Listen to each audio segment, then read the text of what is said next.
Hi, I'm Jill Baxter, and I've been a sports law attorney actually for 30 years. I was fortunate that in my life, I was also a coach's kid and I'm also a coach's wife. And when I was and I'm a sports law attorney, and I represent a very broad group of people. I have football coaches, I have basketball coaches, I have athletic directors, I have NFL players, I have media. Um, I've even negotiated deals for, presidents of universities. I've represented Olympic athletes. I've had UFC fighters. So I have a very broad perspective on the sports business.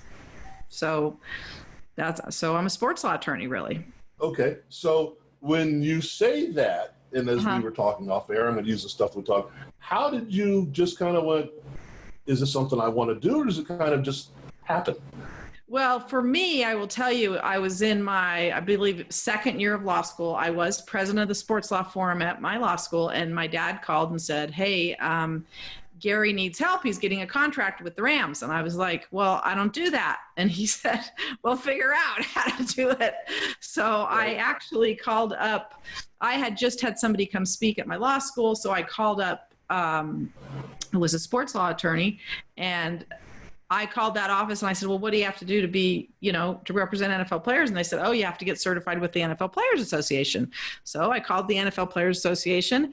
At the time, all you had to do was pay some money and go to a meeting, and that was it. Well, it's completely changed now. Now you have to have a master's degree. You have to take a test. It takes about a year. So you can't, what I did is you could not do that now. You could not do that now. So that's how I ended up representing that player in the NFL at that time. And that's really how I got started in it. It was a referral. Good. Yeah. And we know any good thing starts from somebody else putting you in the spot. Right. And you know what? Most of my business throughout the years is referrals. That's how I got in the UFC with a UFC fighter. That's how I ended up with an AD. That's really what happened. Almost a lot of my business is referrals. Well, most everything that we come across is networking. And yes. Depending upon how you network, and if you're good at it or bad at it or whatever, I found something like LinkedIn to be perfect. I've had a chance to talk to people that I never would have had a chance to talk to for the next 30 years because I never would have found them. I found them in like 3 minutes, and they found me. So yeah, LinkedIn like that, putting people together. Yeah, LinkedIn is great. So now that we are an established sports agent, so to speak, what is the day-to-day grind, so if you want to put it that way? Well, right now the grind's a little different than normal. I'm on a lot of Zoom calls, talking to my clients, certainly my coaching clients, a lot. So like this morning I had I had a Zoom call at 8, and then I had 2 clients texting me first thing this morning with questions about something. And so a lot of it's just, I'm on the phone all day and doing Zoom calls. In addition to that, I have a lot of courses. I have Sports Agent Academy, which is if somebody wants to be a sports agent, I have a course called Sports Agent Academy. So this week I was doing free classes on the 5 worst mistakes a sports agent makes. So I was getting ready for those. So I did 2 of those yesterday. And then I talk about, if you want to work with me more and you want to have a mentor or something I didn't have. Okay. See, I didn't have a mentor. Right. I didn't know. Hey, this is how you sign up. What in the world am I doing? Right. I figured it out. Well, I now know it would have been a lot better if I'd had a mentor from the beginning, but I didn't. I didn't even know I was the only woman. I just knew this is what you had to do to sign up, and I had a client, so I did it. You see, so my day is constantly talking to clients. Then I have different things that I like my course, my book. Okay. There we go. So there's certain things also that I am, have things that are helpful tools for people, because I don't want people to just try to figure it out on their own. So I have information out there that I can share with other people. I also have a podcast, so I would probably be, recording a podcast and editing a podcast. I have a person who's a social media assistant, but she's in Florida, so I would be talking to her probably to figure out what we're doing for the week. I do study social media quite a bit because, like, I've been studying TikTok now. A lot of people are on TikTok. So, talking to clients. Then we had a meeting Monday with the union. That took up my day there. This afternoon, there's a meeting from 1 to 4 with the union, with the NFL Players Union. So that's what my week's been like this week. I have no idea what it's going to be like next week. Right. And then I've been in contact with a lot of former clients. I have a client that has a coffee shop in LA. So I wanted to make sure he and his brother were okay. He works for Wells Fargo, but they opened up a coffee shop. And so I've been talking to former clients to make sure they're all right, that too. So that's been a big concern. And I'm talking about like Black Lives Matter, and he's doing a big, huge initiative trying to help with, with mayors and making sure they're treating everybody fairly. So I wanted to make sure Moses was okay, and I want to make sure that his coffee shop is supported. So there's been a lot of stuff this week. What about you? I know we're talking about sports, but it's all related. Well, the thing about it on my end is that my perspective of what I do hasn't changed. It's just multiplied. And kind of like what you're talking about, it's how many more people am I talking to about all of these things? Whereas it used to be, a few people here and there, and everything went okay. Now it's like, it's kind of the same thing. I'm following up with people that I've talked to before. It's like, how are things going? Are things, have they changed? Are they getting better or worse? And as you said, we're connected to so many people. As we mentioned off there, I'm a former athletic director. Right. What are some of those kids that I used to coach and a former coach as well? How are they doing? And you know so many people from so many places and you don't really realize that sometimes. Sometimes you don't think of how many people you are connected to until you decide, I have to reach out to everybody. Oops, well, this is going to take a while. And still do what I'm supposed to be doing at the same time. So that's kind of tough. But it also is kind of rewarding because you know that you get to touch the lives of people that have touched your life. So that kind of helps. I love positive. Yeah, I love my clients. My clients are really awesome. I really have been very fortunate, actually. I really enjoy all of my clients.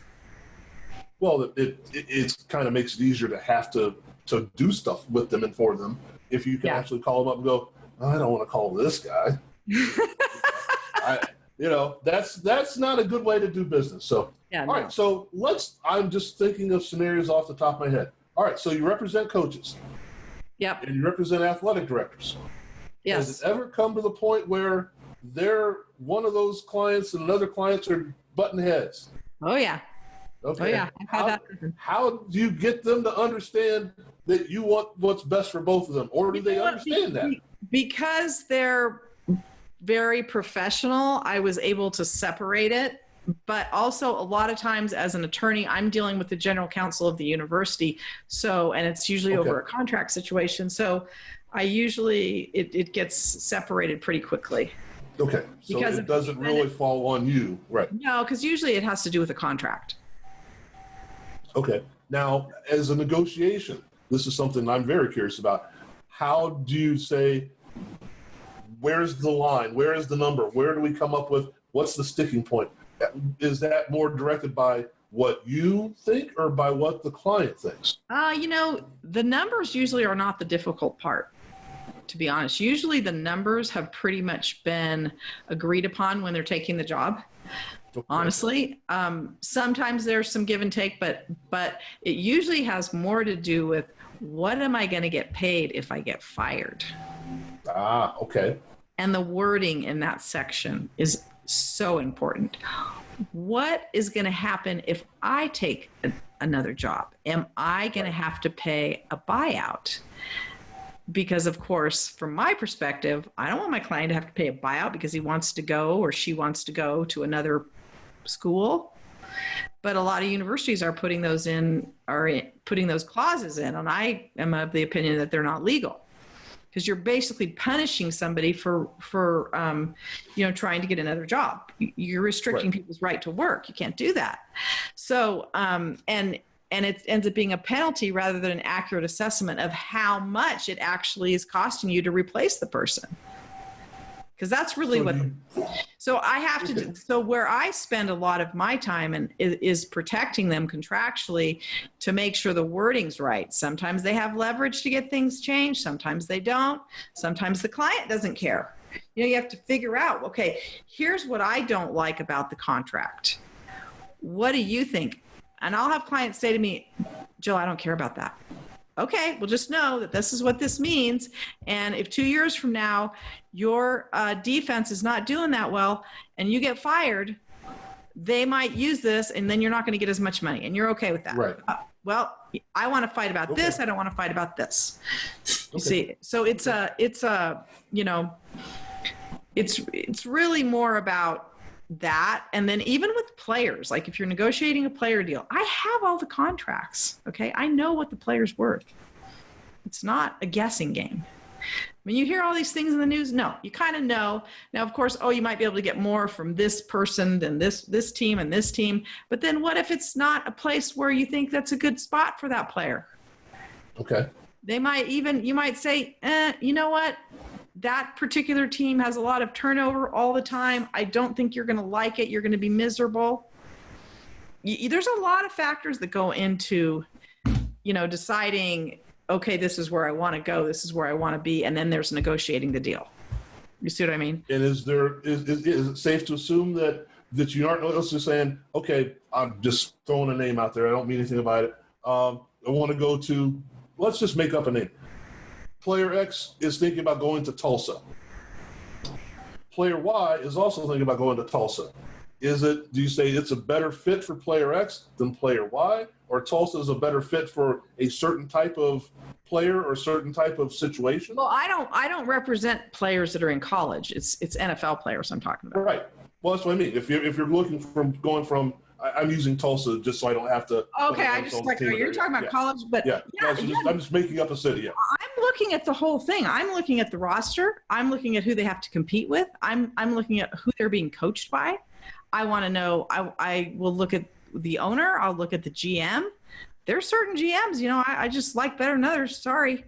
So if I can get my player to a place where I know, wow, he is going to really, if he has that coach, if I can get him there, because sometimes you don't have a choice. Okay. If player has one choice to go, he's going to have to go there.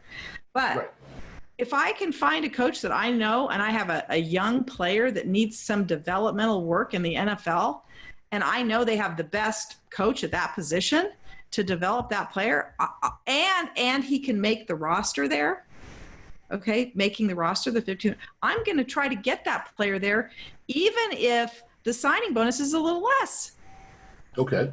You'll make it up on the back end. Okay. I would rather have a player play someplace for a long period of time and be under a consistent, steady organization than have, we have a new GM. We have a new this. We have, every year, new head coach every year. That's not stable for a player. It's not stable for any, and it's the same thing with my coaches. If they're deciding to change jobs, okay, you want to go work for that person? Really? Well, this is what I'm hearing. So because I've been in the business for so long, I know what's going on. I know how people are running things, sort of. You know what I mean? Right. Based on talking to people who have worked there. So you're at the point where you're saying, okay, and I'll use the Tulsa reference again. My experience with Tulsa has been not so positive for your situation. Not necessarily, I just don't want to talk to them, but for player X, this probably won't be the best thing for you, but maybe for player Y, it might be okay. Exactly. And it depends. Yeah, it depends on the position. And there's so many factors that go into it. And I think that's the part, there's a lot of research you need to know, but there's also, you kind of got to know a lot of people and understand what's going on. You got to watch, you got to pay attention. You got to know. And see, because this is where I feel like I have an advantage. I grew up in this business and I lived the business. Right. Because my husband's a coach. So, my whole life, I've only been around people in athletics. Right. Since the day I was born. We were always on a football field, you see, right. Always in an athletics department. So you have an eye for what's right. Always at a game, always at a practice, and then I played sports. So it's different. I would say most sports agents didn't grow up that way. Right. Except for my other fellow coaches' kids. And there are a few of us, but not that many. There's a lot of coaches that were coaches' kids. Right. But not a lot of agents. Right. But not a lot of agents, right? So my perspective is really different. Well, and it's something I tell people when they ask me, how do you see the world? It's like, I see the world as a basketball court. I've had a basketball in my hand since the day I was born, I'm sure. And when I'm driving in traffic, peripheral vision, I can see what's going on. I can gauge what's coming this way. I can see the speed of this. Do I have to slow down, speed up, cut over? That's how I see things. So it's kind of the same thing. Yeah. So you get basketball. That gets me most sports, but that makes me a sports guy. I was able to transfer that into tennis, into football, into baseball, but it all starts from a basketball perspective of this guy going here, this guy going there, what's happening behind me, where's the official at, all that kind of stuff. So yeah. So that makes okay. Yeah. Well, it makes it a lot easier to understand. Of course. To understand, I talk to people about luge. Now, do I know anything about luge? I don't know a lot, but I understand the feeling of what's going on. So it gives you that same perspective. Like you said, some people are in businesses doing things that they don't really understand. And I think that's when things get, and correct me if I'm wrong, when it gets contentious. When you get people trying to do things that, as you said, you understand both sides of the situation. You're trying to get the best for your client, obviously, but you understand how you're going to get to that point. Whereas some people are just bombastic and say, I'm going to do this, and they're not considering the whole realm of what's happening. Right. You got to look at the whole picture. And you got to be realistic about, even if I'm dealing with a school where I know they have money issues, I'll be like, hey, it isn't going to happen. So get real. If that's what I need to say. And there's some places that have a lot more, if they have a board and they're a state school, you have a lot more red tape to get through. If it's a private school you're negotiating with, it's a lot easier. You can get one answer. If you have a client that says, okay, I'm either looking to move, let's say a college coach, I'm either looking to move to something better or I'm just tired of where I'm at. Do you kind of say, okay, I think college A might be the best thing for you, or do you kind of hope people come after you? How does that work? That is a case by case and client by client. The way I will say this, I changed my entire structure. This is another thing where I completely changed. So most agents charge a percentage of the contract. I decided not to do that anymore. I said, okay, I'm going to be like the concierge agent. I'm going to charge a flat fee. This is what it is. I don't care if you're the GA or the head coach. The price is the same. Each year you pay me the price. I am going to do whatever you need. Okay. What you need could be a lot of different things. It could be you need a contract negotiated. Okay. It could be that you're not being kept at your job and you need me to negotiate the settlement. Okay. It could be somebody at your university gets in trouble and they're now questioning you and they call me up and they say, what should I do? And I say, oh, no, do this. You know what I mean? It could be, hey, you know what? I'm an analyst at this school and I really want to move up to being a coordinator at that position, or I want to be a position coach, whatever. I don't know what it's going to be. So I come up with a plan. I go through a 30-page, I have like a 30-page workbook actually that I take them through. So I figure out, okay, what's your goal? What's your end goal? What's your end game? What do you want to do? Who are you? What do you represent? Let's create a brand. Let's create who you are. And then they're going to tell me what they want to do. And so everything's going to be designed towards moving them towards what their end game is. And everybody's end game is different. I'll have one guy that says, geez, I'd like to coach in the NFL. I'll have one person say, I don't ever want to coach in the NFL. I only want to stay in college. I'll have other people that say, I only want to be in recruiting. I don't want to coach. So, now if it's a hot coach, then it's making a decision. Okay, you're at this job, you're making this much money. Is this a move you want to make? Right. And, you'll talk through all those scenarios. Maybe I'm helping them with an interview. This year I had to do a lot of practice Zoom interviews with people when they were interviewing. So maybe it's talking to the search firm. Well, what exactly is this AD looking for? And is that person the right fit? I mean, it's just, I don't know. Yeah. Well, that's basically life. What I'm saying? But I get very laser focused on what their goals are so that I can help them reach the goal, right? I think where a lot of agents make mistakes, they don't even ask the question. Right. I'm just going to represent this person, negotiate their deal, now pay me. Okay, well, they don't like that. What are you doing to help them and guide them? And like when a coach calls me up and says, well, you think I should do this? And I'll be like, why? You're here. Why would you leave there? You like who you work for. You like your job. Your family's happy. Why would you upset the apple cart? And that begs the question of the hot coach, so to speak, the young hot coach that everybody is in my business. Well, he should go here, or they should go get him, or this is the next coach of this team. And you say, why would you go?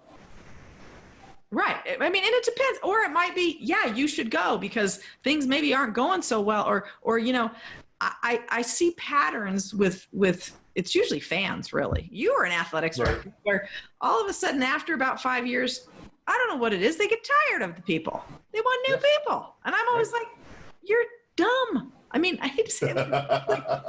Why? This is working. You don't even know what you're going to get. But you see that, you know what I'm talking about, right? Oh yeah. Let's go bring in the named celebrity guy and hope that he knows what he's doing. And then once you bring him in, you realize we've got more trouble than we thought we were going to have, and more trouble than we've ever had before. Now we've got to backpedal and fix things, right? Yeah, particularly if you have somebody who is doing a good job, is winning most of their games. I mean, nobody's going to go undefeated. Half the time, one team loses. It's 50-50 chance. Right. That's the way it works, right? It's like, yeah, guess what? Guess what, fans? You're not going to be 12-0 every year. And if you think you are, I don't think so. It's just it's so unrealistic. So, okay, so when you get to that point, you're going, okay, I've established a relationship with my people. Right. Now, how do you juggle, or do you even consider juggling when you have more than, obviously, 3 clients? I have more than 3 clients. Yeah. Well, what I do is I try to stay pretty organized. I put everything in an Excel sheet. I record everything. Like when I go through the workbook, I record everything. And we create a plan together, and they have a copy of the plan and I do too. And then when I talk to them on the phone, how I keep track of things, in fact, that's one of the calls I had this morning, is I just put everything in an Excel sheet. Okay, this job came up, you apply, because there's also coaches right now that don't have a job, okay? Right. And it's COVID, so this has been a little complicated. So we will go ahead and say, okay, I heard this job's open. Okay, who do I know? Who do you know? Let's see how we can figure out a way for you to get the job. For those guys that don't have a job right now. So that's really where I'm going to spend a lot of my time. My players, I had a couple players in the XFL. Well, that folded, and the NFL isn't having mini camp. They aren't having tryouts. They aren't having anything. And they're frustrated, but I just call them and say, here's what's going on. There's not going to be any tryouts. The XFL folded. There's some rumors that it might come back. I don't know if that happened or not. Do you know what's going on? I have not heard one thing about what they're going to do, other than the rumor. Nothing solid. The rumor is that it's Vince. So Vince has still got a couple of bucks. So he's not in dire straits about if he wants to go back, he can. But is there? I don't think there is enough of a track record of what they did to say, is this going to work or not? And I don't know if people want to go back to it again. It's just, we didn't get enough of what we were going to see. And then suddenly everything just blows up. So I don't know. And I think if it does, it's probably, and this is my opinion, it's probably still going to be 2 or 3 or 4 years after we get back from this. I don't think it's going to be immediate, because you've got to go back through everything again. Yeah. And then figure it all out again. And then my players that are in the NFL, see, they're working out either on voluntary or involuntary workouts. And that's all they're doing. They're at home. They're still at home. Right. So they're actually, they seem okay. They don't seem quite as, because at least they know they have a job, they have a contract, and something's going to happen. And they'll be ready when. Well, it's funny. I was doing an interview with the mother of a pair of former Ohio State football players. If you do the math, you'll be able to figure out who it is. Yeah. And I was doing the interview just like I'm doing now, and one of them just kind of walks through the screen, and you're like, oh yeah, well he's living at home. His brother has a house down the street. He's living at home. They work out at the park down the street, and that's all they know to do. You know, that's all he can do. So it's kind of cool. They're just like we are. Well, speaking of that, the COVID and everything, and we talked about this a little bit before, the concept, I was thinking about this the other day, and I wanted to get your opinion of, we kind of had remember the staph infection problem that we had? Yes, that's always been, MRSA is horrible too. Right. MRSA. Right. So is that a precursor of how we lock things down and deal with things and sanitize and all that? Or, because I haven't heard anybody really talk about that. Well, I've been thinking about it a lot with, UFC fighters. MRSA can be a very huge problem because they're on mats, right? When they're training. And a lot of, at least my UFC fight, it was easy for him to get MRSA. And once you get it, it's easy to get it again. And I think COVID is similar to that. Although I don't think, I mean, depending on the antibodies, if you have the antibodies, I don't know what the chances of you getting it again. They're saying lower chances of getting it again, but we don't know that either. Well, and the reason I think that, it's not necessarily that they're the same thing, but it's the same concept of, wow, because once MRSA got involved, we had to say, okay, we need to lock things down. We need to make sure we're more sanitized. We need to do all that. And now COVID comes around, and it sounds like it's even worse than that as far as, getting in the system and all that. Yeah, I think COVID's a little easier to transmit. But, I'm not a doctor, so I don't want to pretend like I am. But I think seems like, I mean, if you see places that have opened up, they just said that, like, they had this one bar that everybody went to and everybody got sick. Right. So how are we going to keep a training room, a locker room? Locker rooms are not set up for social distancing. Right. The lockers are right next to one another. Right? If you've never been in a locker room, it's no one, the players aren't wiping things down. Let's put it that way. Well, but I'm just saying, still. Right. We're not 6 feet apart either. Right. 6 inches. Right. Right. I mean, how? Yeah.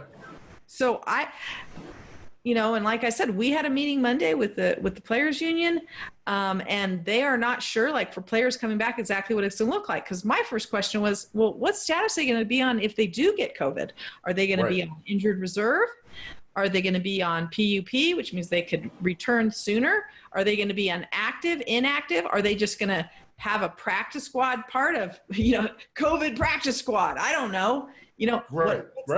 What's the pay going to be? If they start to bring in people to try out, they got people coming in from the outside. What if that person brings it in? What if they're married to somebody who is a healthcare professional? What if they are married to somebody who is about to have a baby, who would be more high risk? It's like, what if family comes to visit and they get exposed, and then they expose to somebody else? Then how are we going to tell how the person got it? Right. Did they get it from going to work, or did they get it from going to the grocery store? I mean, there's so many issues. And as you said, do we have a plan, or are we just saying we need to open? I mean, how can you make a plan? I think the NFL has been very careful. I know they've been meeting with scientists and professionals, at least the union has, and talking about all of these issues. They are trying to come up with a plan. Do they have one yet? No. Okay, so we know that, but that's one NFL group, and the teams are pretty much all consolidated on what they're going to do. When you get to the colleges, and you're looking, does this conference play? Does that conference play? Does this team play in this conference? Does the NCAA control the whole thing? You have so many little moving parts. Any idea, any concept of what they're thinking of doing?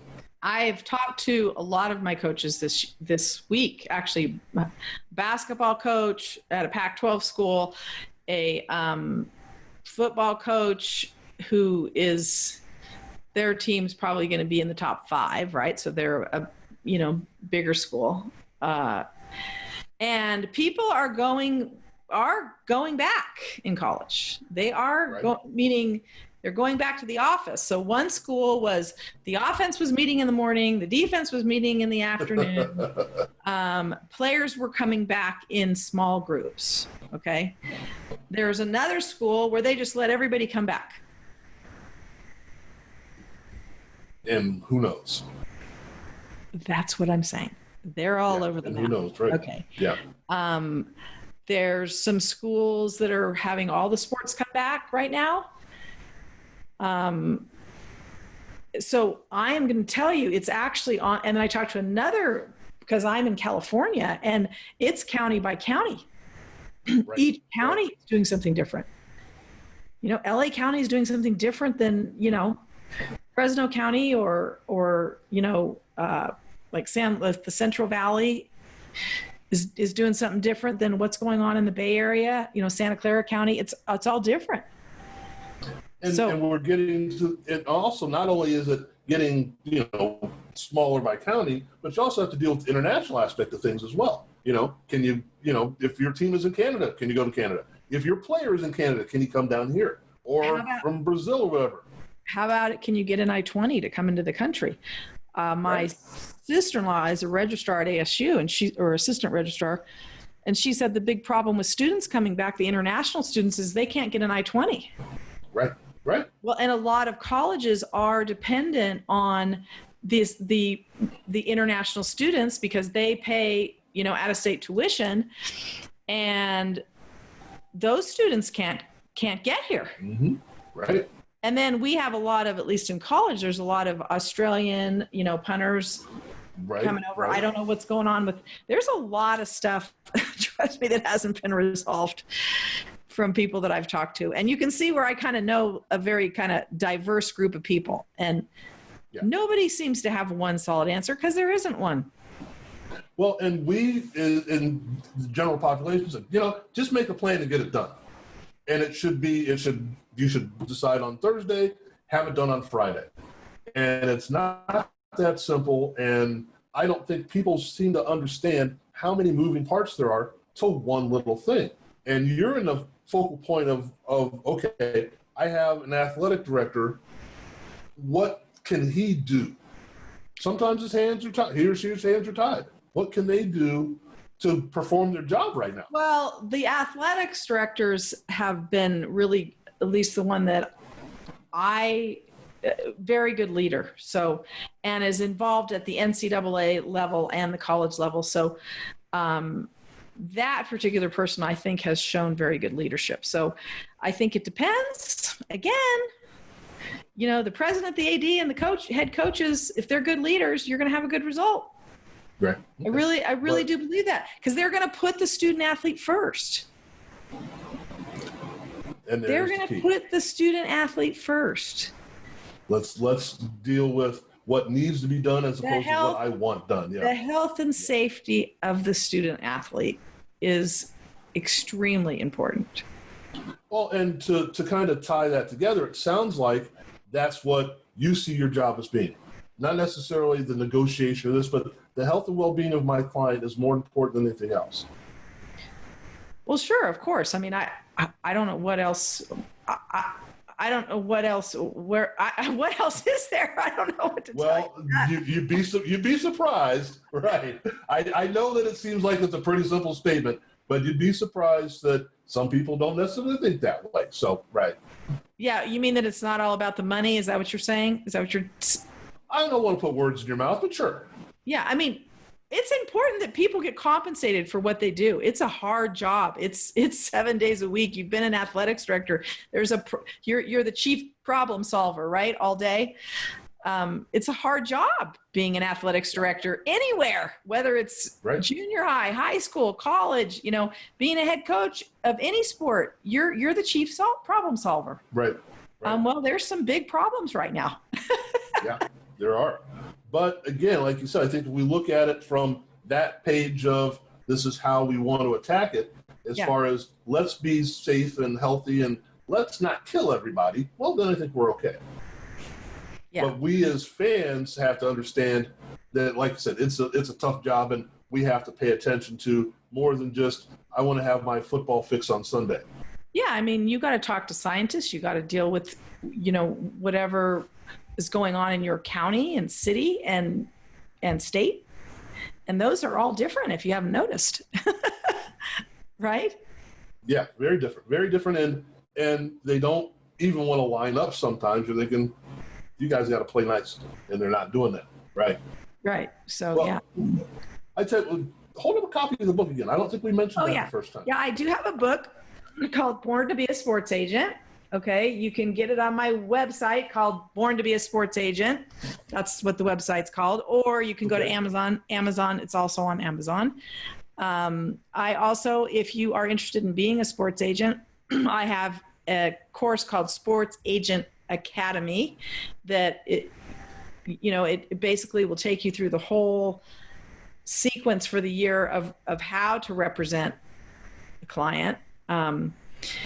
And how to be in that business, and you'll have me as your mentor or it's kind of like doing a virtual internship, I would say. Okay. Then, and I am taking on new clients. If you're a coach, it's a flat fee. It's the way it is. And with NFL players, I actually cap the amount that I would receive from them so that they also are not, I also think out there, people are paying too much money. If you're making a lot of money, I mean, there's a certain amount. This is the amount. Do you see what I mean? Because of the SRA, you have to do a percentage, and then I just cap the amount. So, you know what I'm saying? I try to be, I try to be fair. Okay. That's what I'm going to tell you. I'm about protection, advocacy, and trust. That's what my logo says.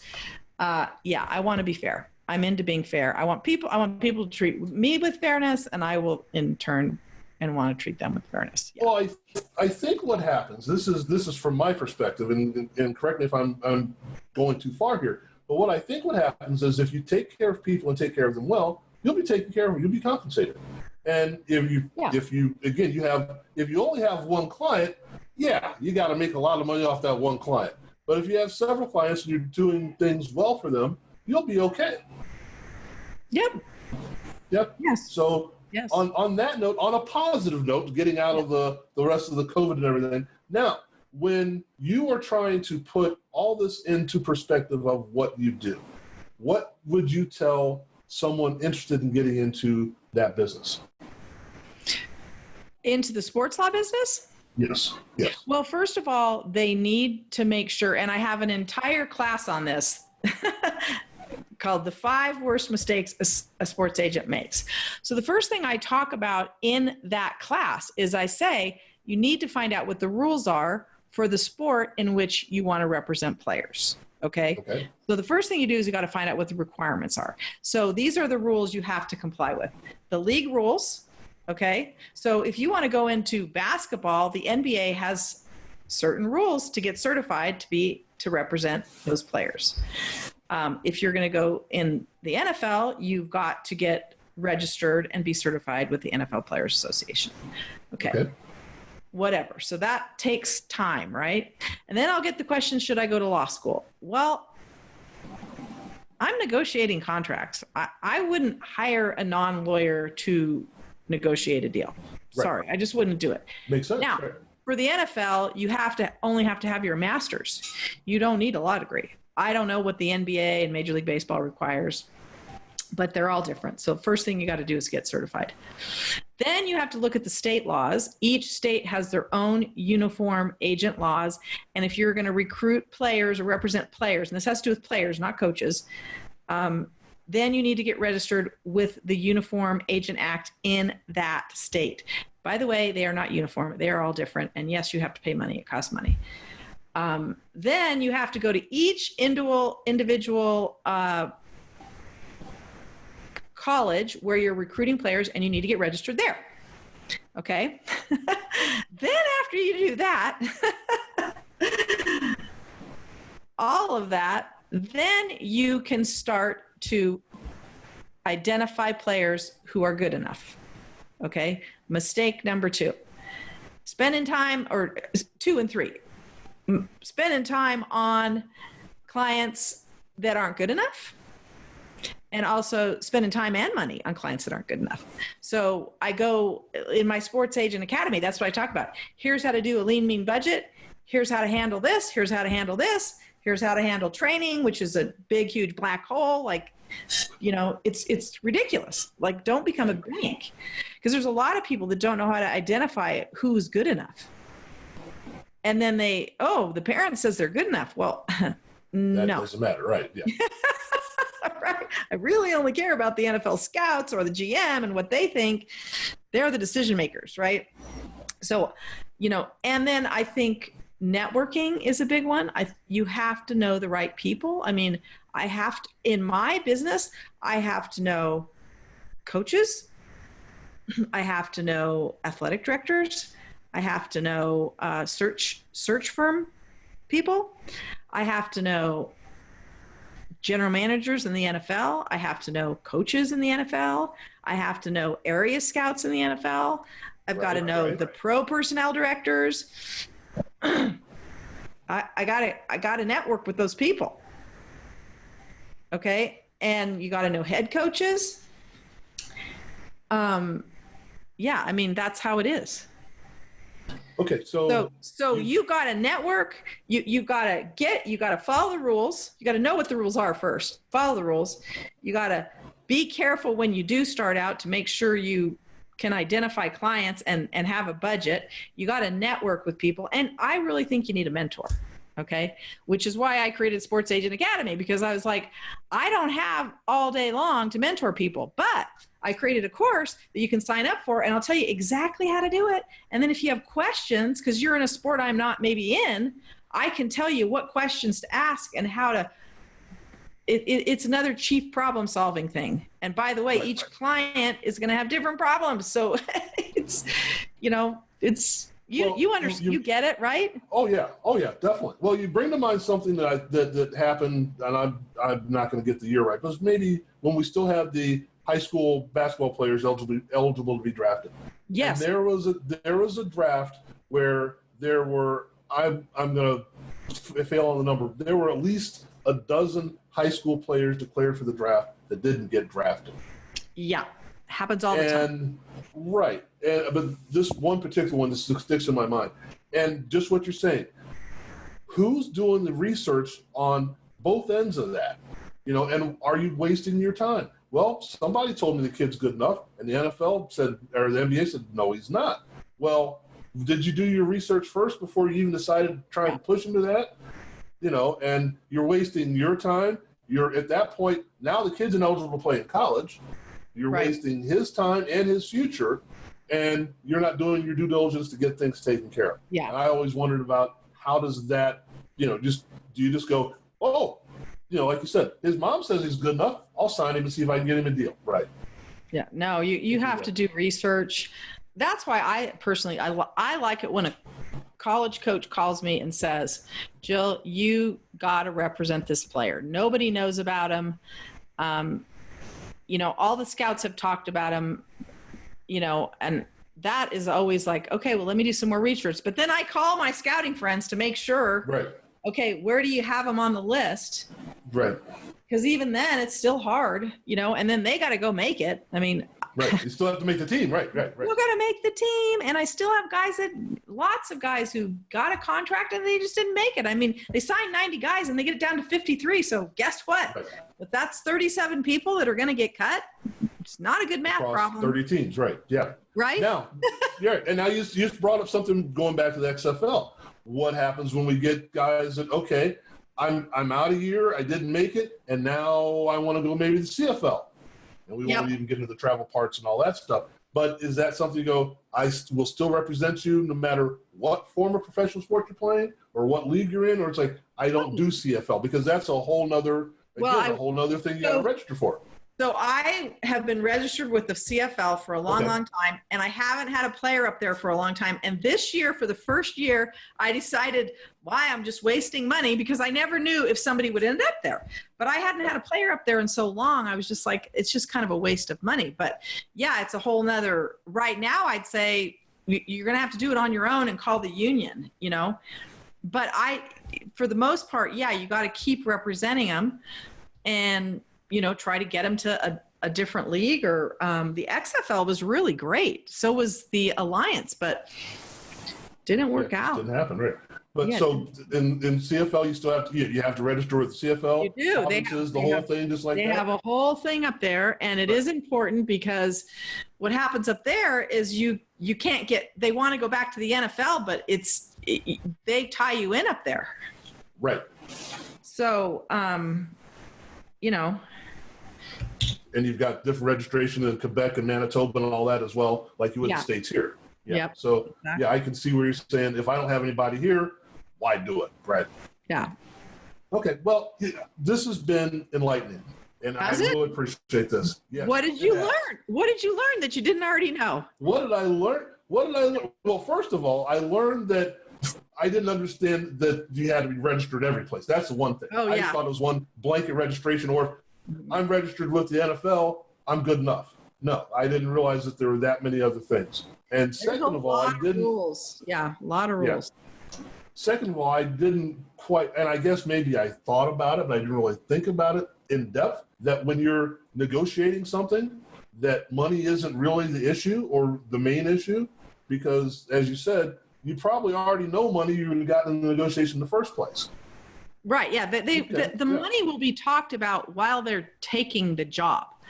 Right. You see what I mean? So by the time you get the contract, it's usually the words. Yeah. Already worked. Yeah. And now you've got to deal with all those other things that maybe we wouldn't think about. And I guess I'm thinking about, you're prepared for the buyout, but both ends are looking at that differently, and they both want to be protected, but you're after the same thing on both ends. Which I guess that makes sense, but I hadn't really thought about it. You as representing a player or a coach is still saying, I need to protect my end, but I also need to protect their end, so it works out mutually. Yeah, well, the school's trying to save money, and the client wants the money, so that's how it works. Right. And if we do this right, we don't have to worry about either end of it. We're going to stay here for 15 years. Yeah, I want to know, what's it going to look like when there's a conflict, and let's solve it now before the conflict happens. Because when they're coming into the job, everybody's all happy. And then later, it might not look so pretty, depending on what happens. So I'd rather deal with that hard problem at the beginning. Right. And one of the main things I learned is that we see it from the outside as your job being, a job of conflict. I'm trying to get this. I'm trying to get as much for them as I possibly can on either end, no matter who you're negotiating with and what you're trying to do. And really, it's about, like you said, solving problems before they're problems and not being contentious at that point. Yeah. And I don't think that we see that, because all we see is the agent trying to control a situation after the fact. But you're trying to control the situation before the fact. Yeah, I'm trying to prevent conflict. That's my main goal. Yeah. And I'm trying to do it through the contract. Yes. Right. And I appreciate that because that makes it now we can just watch the game and I go, well, he's negotiating this and he's playing for that. And if he gains 27 yards now, then he's got 1,000 yards and that kicks in this escalator. And don't care about the market will tell them what they're worth. Right. The market will tell them. If everybody wants that player, they'll get more money. Well, but it gives us an inside perspective on. No, I mean, and not everybody is a star. The bottom of the roster, you guys forget it. There's a whole bunch of people. Probably half the roster is, it's churning through, right? Yeah, not everybody is making the same money as the quarterback. Okay, they focus on one player. It drives me crazy. I don't represent just one player. I represent lots of different players at lots of different and what you're saying is, and this is when we get into quarterback contracts, we as the fans go, wait a second, if you're paying this guy all this money, who's he throwing to? Who's blocking for him? Who's covering special teams? Can you afford another rest of the team? And I did this in basketball. The team with the highest payroll very rarely ever wins, or at least the highest paid player, because the rest of the guys aren't that good. Yeah. Well, and that's on the team. The team has to balance their salary cap. You can't worry, but exactly. They really do. And I'm not on that side of it. That's difficult too. They have a difficult challenge. It's probably easier to be the one representing one person than having to worry about the whole team and making sure everybody's happy all the time. But in what you're doing, you also know in part of this negotiation, I can't bankrupt the team because then my client won't be worth anything down the road. I need to get what my client's worth, but I need to understand what the other side is dealing with. Yes. But I still, I think people don't realize, that's not where a lot of my time is spent. That's what I'm trying to tell you. Right. Yeah. That's another thing that I learned. Okay, if they get injured, what do I have to do? If they get a fine, what do I have to do? I got to know how to do all of those things. Right. I'm really into protection. You probably figured that out. Right. And I have anybody that's interested, I go to my website, jillmcbridebaxter.com. I don't know if you can put that in the notes because I have, everything on there. You can get a hold of me. You can get on. I also have a podcast called Representation Without Taxation where I interview different people just like we're doing here. And, we talk about different topics depending on what's going on. Okay. I'll make sure we get that loaded on the links and everything. Okay, great. Again, thank you very much. I know you might have a thing or two today. So. Oh, I've got another thing today for sure. And I got clients calling me. Okay. Well, I appreciate it. Thank you. All right. Thank you. So glad to have met you. Same here. Bye-bye. All right. Bye-bye.